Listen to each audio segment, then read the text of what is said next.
Hey guys, welcome back to my channel. I hope you guys are doing really good. So I'm back with another bread recipe that has no maida, that has no husk, and it also has no yeast. So I know that you guys have been waiting for this recipe.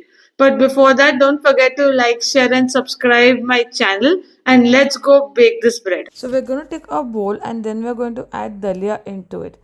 Like, did you know that dalia is packed with fiber which helps in digestion? It also helps to keep you full for longer. It is a very good source of proteins and it has all the essential nutrients also like iron and vitamin B.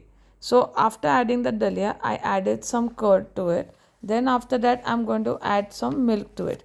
Now you mix all of this really well, and then we are going to set it, like keep it aside for an hour so that the entire dalia gets soaked really well, and then we're going to use it further. So keep mixing it really well so that the curd and the milk are mixed with the dalia.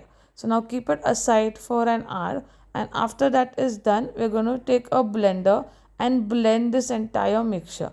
So make sure that the mixture is nice and thin because you might get some dalia pieces. So if it's giving you a problem, just add a little bit of milk or water so that it becomes a smooth paste.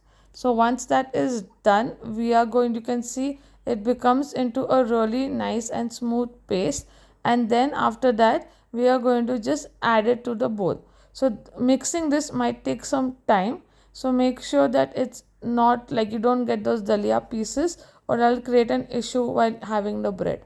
So now in the bowl I'm going to add the entire mixture to it, and once all the dalia mixture is removed, I have taken khansari sugar. You can use powdered sugar, any sugar of your choice. So as this is a no yeast no husk bread, so now I'm adding milk powder in this recipe, and then after that we are going to add little bit of salt, then we are going to add baking powder, baking soda. So mix all this really well, and then we will add our baking powder and baking soda.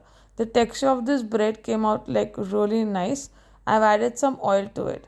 I tried it with like a gluten-free jawar dalia, but I didn't like the texture of it. So a regular dalia is fine.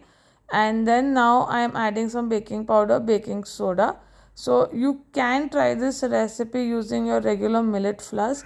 I'm not sure of the result. I've not tried it yet, but you can do that. In the end, we are going to add eno. So eno will just help our cake to bread to rise like a little more. So we are going to add eno, and then on top of the eno, make sure you add a lemon juice. So this was really important because it's going to make your bread rise and make it double in size. So now mix it really well, and you can see immediately it's going to just become very fluffy. So keep mixing it really well. Then I've taken a bread tin. As usual, I've added a parchment paper to it and pour this mixture. This has to be done immediately, so don't wait for some time because afterwards the fizz of eno might just reduce, and that will create a problem in your bread.